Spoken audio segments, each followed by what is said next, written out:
Hi, I'm Shalane, this is Dean, and we are Grassroots Living. And it's almost Christmas, and today's video has nothing to do with Christmas. Actually, quite the opposite, because we're out in the desert. Yeah. It's not very Christmassy out here, though today we're in Yuma, and it's hecka cold.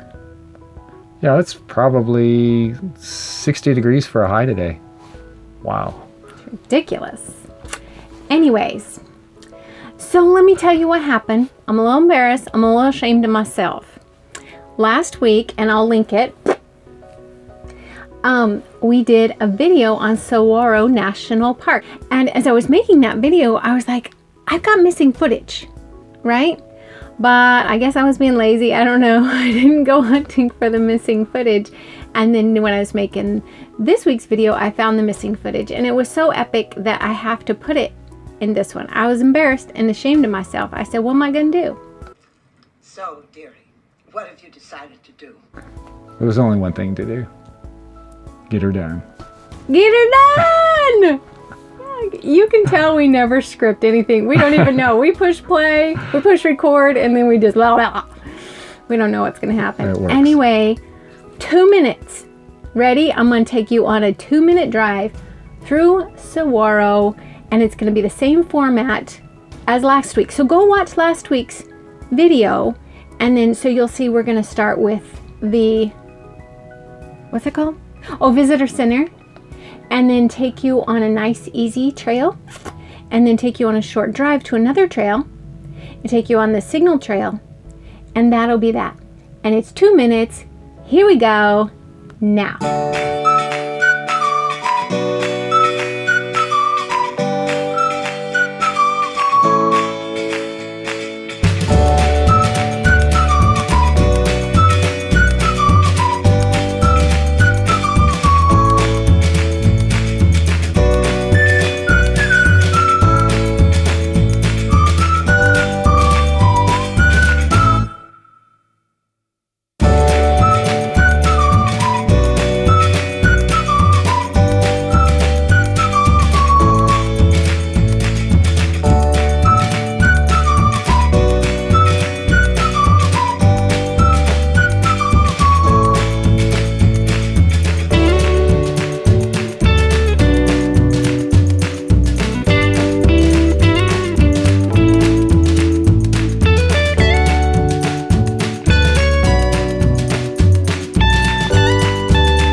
So that was Saguaro Part 2. Is do a word in any language, or did I just make that up? French. Yes, French. I speak so many languages, I can't even know what I'm saying. Saguaro Part 2. Now we're going to take you to Picacho Peak State Park. And it's not Pikachu, it's Picacho. But I always want to call it Pikachu because Pikachu is pretty cute. All right, so it's about halfway between Phoenix and Tucson, but I guess you could say it's a little closer to Tucson. Yeah. And it's right on the interstate, so as you're driving in, you'll see it. It's a very recognizable mountain. Yeah. But here's the thing, when you drive up to it, you're like, okay, that's cool, it's unique, but I mean, it doesn't look that exciting, right? Really. Like, it's a state park, and you're like, okay. But then you go over there and it's really, really, really cool. Now, we don't have a ton of footage of that because we thought we were going to go over there a lot, and then we ended up not. We ended up exploring around the area, but we did go up for a sunset, to watch the sunset from the park. one night, and that was really pretty. And so we're going to take you for a little Picacho Peak State Park sunset drive. It is only, I wrote it down, it's a 1 minute and 16-second drive. So hopefully you won't get bored. Some people will say, oh, it should last longer. And some people will be like, I've seen enough of that sunset. But real quick, before we do the sunset drive, I'm just going to tell you, really nice campsites. We wouldn't go there. We wouldn't go there to camp because for us, we feel like it's a little pricey because it's $25 to $30 a night depending on like when you go. And there's no, there's electric hookups but no water or sewer at your site, but there is a dump station and you can't smoke outside, which we don't care because we're not smokers, but I'm just saying some people be like, what? And because they be like, I gotta smoke in the camper, and the wife be like, nope. And what else? But it is a nice campground. It's just that we prefer boondocking, which we're going to talk about in a little bit. But right now we're going to take you on a sunset drive through Picacho Peak State Park. Here we go. Now.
So that was the sunset at Picacho Peak, and I don't know if you noticed because I did speed up the video. Number one, when we first drove in, there was a jackrabbit across the road, and I didn't even know that until I watched the footage, and I was like, oh my heck, we almost killed a little bunny. And that would have been so sad. But my hair looks really flat on this one side. I think sometimes Steve Turtle kind of mocks me about how I do my hair on camera, but that's okay. We love turtles, so it doesn't matter. Okay. Seems like mine's a little flat up here at the top. Yeah. So BluWave Odyssey is going to be, he and a few other people are going to be dyeing their hair blue. Indoor bald heads blue whenever he gets, 4,000 watch hours. And I was like, no. We'll get him a blue ball cap. BluWave will get him a blue hat just for you when you get 4,000 hours. That has nothing to do with anything. Let's continue. So, I know what I was going to say about, I don't know if you could tell because we were driving so fast, but we weren't really driving fast. We just sped up the video. But when we went into the state park to watch the sunset, we kind of slowed down, but there was nobody to take our money or to get a pass from. And I don't know if this is always this way. I have no idea, but we only went for the sunset and it was already closed for the day. I mean, as far as like them being there to take your money. Right. So that particular time we got in free and we just went to the end of, where you could see the sunset, and we sat on the picnic table and watched the sunset, and it was really, really pretty. So I hope you enjoyed that. Now, we're going to talk about BLM camping near Tucson because that's what we do. We like to go into the state parks to see them and to hike and stuff sometimes, but we camp usually BLM or some kind of boondocking or free camping. So as we talk about the BLM land, we're going to be showing you the BLM land. So enjoy that while he talks. Sometimes he does. Every once in a while, when I can get a little bit of a minute. All right, so we're going to take you now to a little area that we found a little bit just outside of Picacho Peak. You go down the interstate and take the Red Rock exit towards Tucson from Picacho Peak, and you'll get on a road called East Park Link.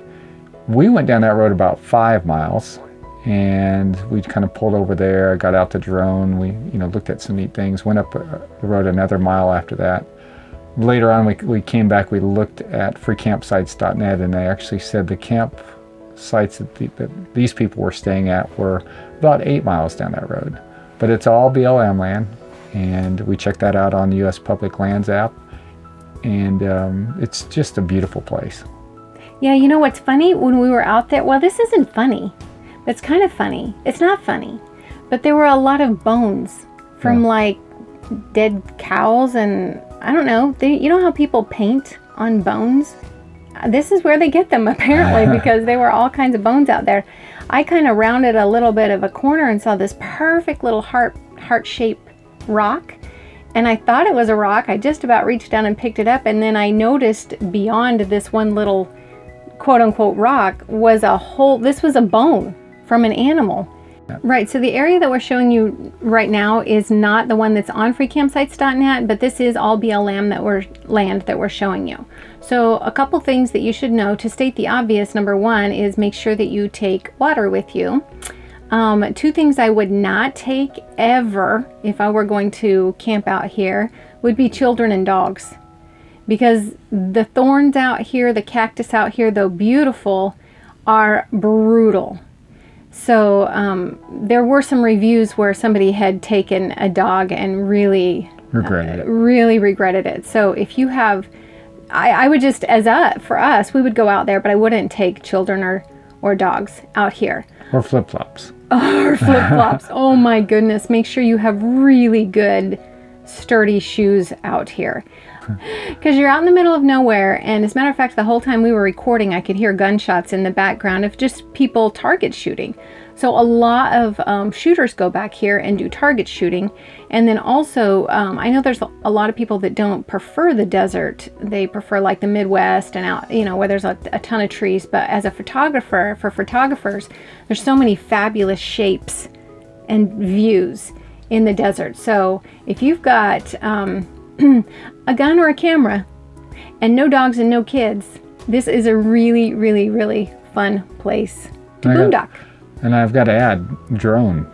Oh yeah, it's a really fun place for a drone, because we tend to go to a lot of places where drones aren't allowed, but when you go, especially out west, it's a lot easier, and you go on BLM land and you can use your drone. So the reason why we have quite a bit of footage on this is because we do prefer camping BLM, and a lot of people do, and I find that there's not as much footage on YouTube as I'd like. So we just thought we'd really want to give you a thorough look at what this BLM land looks like. And even though from the air it does look pretty deserted and not that exciting, the pictures that were shown in the opening of this video, in the intro, were all taken right here. So when you get down on the ground and start taking pictures, that it is a fabulous place for photography. Okay, so hopefully you enjoyed all that desert footage. I know when we first moved to the desert years and years and years ago, I was so unhappy. Honestly, I did not like the desert. It took me a while to find its beauty, and once I did, I fell in love with it. So yeah, so hopefully you enjoyed that footage. We'd love it if you'd like, subscribe, and share with all your friends, and ring the bell so that you know when we post. But we do post every Tuesday night. So we'd love it if you'd join us live on those premieres. We're 99% of the time we're live at that time. So join us when our videos premiere Tuesday evenings, 6 Central? No, 8 o'clock Central. 8 Central. 6 o'clock Pacific. We do it at 6. It's 8 o'clock Central. So join us for our live chat at our premieres every Tuesday night, and like, share, subscribe. And we do want to do a quick shout out. BluWave Odyssey has helped us really kind of grow our channel a little bit, and we appreciate what they're doing for the smaller channels, and so we just wanted to say hey to them and thank you to them for their help. And also through them we were able to find some really cool YouTube channels this week. So we found the Art of RVing hilarious. They did a parody on BluWave, so we laughed. It was good. At Bob. And also Sean from Loloho. Oh yeah, did Sean too? Nailed it. That was good. RV Underway we found and really enjoyed. He found a ton. I was editing this week, so I'm slow, I guess, at editing. So anyway, I didn't look as many as he did, but we found a lot of cool ones. And my favorites were the Art of RVing, RV Underway, I Love RV Life, and Papa Drew's. Those were some that we discovered this week that we really liked. So shout out to you guys. We found you. We like you. We really enjoy your stuff. So just wanted to... And there's so many more. It's just I can't think of. Yeah. Yeah. Maybe we'll make a list for next week. There you go. Yeah. Okay. So are we done? We are. This is Grassroots Living, reminding you to get down to the grassroots of what makes you happy and live your love. We're thinking of you. We'll catch you next time. Peace out.